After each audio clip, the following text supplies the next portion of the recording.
ఉమ్మడి ప్రాజెక్టులు కేంద్రం పరిధిలోకి వెళ్తే తెలంగాణకు తీవ్ర నష్టం వాటిల్లుతుందని బీఆర్ఎస్ నేత హరీష్ రావు హెచ్చరించారు. తెలంగాణ ప్రయోజనాల పరిరక్షణ కోసం రాష్ట్ర ప్రభుత్వం పనిచేయాలన్నారు. నదీ జలాల పంపిణీపై స్పష్టత రావాల్సి ఉందన్నారు. మేడిగడ్డ బ్యారేజ్ పనులు జరుగుతున్నా నీటిని ఎత్తిపోసి రైతులను ఆదుకోవచ్చన్నారు. కాళేశ్వరం ఎత్తిపోతల మోటార్లను నిపుణుల సలహాతో నడిపించాలని హరీష్ రావు కోరారు. ఆ మీటింగ్లో ఈ కంబైన్డ్ ప్రాజెక్ట్స్ అన్నీ కూడా వెంటనే వారం రోజుల్లోగా కేఆర్ఎంబీకి అప్పజెప్పుతూ ఒక నిర్ణయం తీసుకున్నారని చెప్పి పత్రికల్లో వార్తలు వచ్చాయి. మరి ఈ ప్రాజెక్టులన్నీ కేఆర్ఎంబీకి అప్పజెప్పితే అది తెలంగాణకు తీవ్రమైనటువంటి అన్యాయం జరిగేటువంటి అవకాశం ఉంది. వాస్తవానికి వారు ఢిల్లీకి పోయి మంచిదని ఒప్పుకున్నారని వారం రోజుల లోపల ఇవన్నీ కేఆర్ఎంబీకి అప్పజెప్తున్నారన్నట్టుగా వార్తలు వస్తూ ఉన్నాయి. మరి ఇవన్నిటి పరిస్థితి ఏం కావాలి? మీరు ఒకవైపు ఏం చెప్తున్నారు, జాతీయ ప్రాజెక్టు తెస్తామని చెప్తే మొన్న ఢిల్లీకి పోయింది కదనే. జాతీయ ప్రాజెక్టు తెస్తామని ఢిల్లీకి పోయి ఉన్న ప్రాజెక్టులను ఢిల్లీకి అప్పచెప్పే ప్రయత్నం చేస్తున్నట్టు కనపడతా ఉంది. ఇది కాదు కదా, ఇది మన రాష్ట్ర హక్కులు దారుణంగా దెబ్బతినేటువంటి అవకాశం, భవిష్యత్తుకు కూడా మనకు ఇబ్బంది జరిగేటువంటి అవకాశం ఉంటుంది.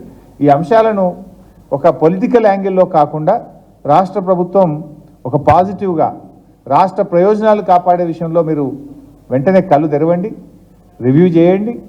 ఇది కేఆర్ఎంబీ పరిధిలోకి పోకుండా కాపాడండి. పోవడానికంటే ముందు మనం ఏదైతే డిమాండ్లు గత ప్రభుత్వం మేము పెట్టినామో అయితే ఆ డిమాండ్లన్నింటినీ ఒప్పించండి.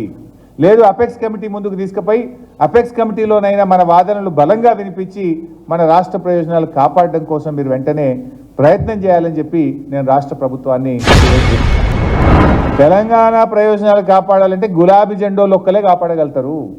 ఇది చరిత్ర చెప్తుంది, ప్రస్తుతం జరుగుతున్న తీరు కూడా కనబడుతుంది. చరిత్ర ఏంటిది?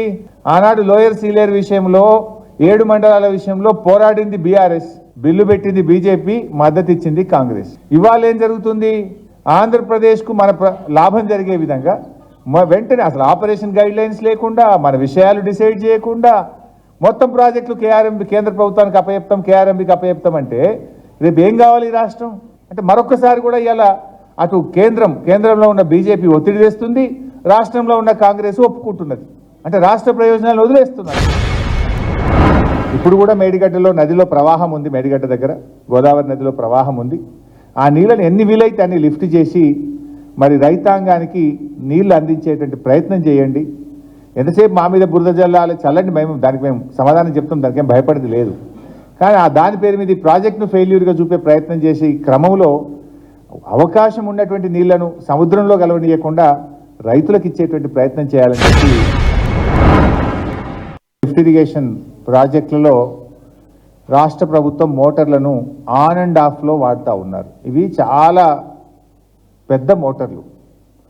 ఇవి నడిపేటప్పుడు ఏంటంటే అప్పుడు నిపుణులు చెప్పింది, ఇది నా సొంత కవిత్వం కాదు, నేను చెప్తున్నది కాదు, సాంకేతిక నిపుణులు చెప్పిన మాట. మోటార్లు ఆన్ అండ్ ఆఫ్ నడిపితే మోటార్ యొక్క సామర్థ్యం దెబ్బతింటుంది, దాని లైఫ్ దెబ్బతింటుంది. సపోజు ఒక పంప్ హౌస్లో 4 మోటార్లు ఉంటే 2 నడపండి, కరెంట్ తక్కువ ఉంటే 1 నడపండి, కానీ 24 గంటలు నడపాలి, దాన్ని కంటిన్యూస్గా నడపాలి. వీళ్ళు ఏం చేస్తుందంటే పీక్ అవర్స్లో ఉదయం 2 గంటలు బంద్ చేయడం, సాయంత్రం 2 గంటలు బంద్ చేయడం, రోజుకు 2 సార్లు ఆన్ చేస్తుండ్రు, 2 సార్లు ఆఫ్ చేస్తుండట మోటార్లను. దాని ద్వారా మోటార్లు దెబ్బతిని రేపు త్వరగా రిపేర్ వచ్చే అవకాశం ఉంటుంది, సామర్థ్యం దెబ్బతినే అవకాశం ఉంటుంది, దాని లైఫ్ దెబ్బతినేటువంటి అవకాశం ఉంటుంది. దయచేసి నిపుణులను అడగండి.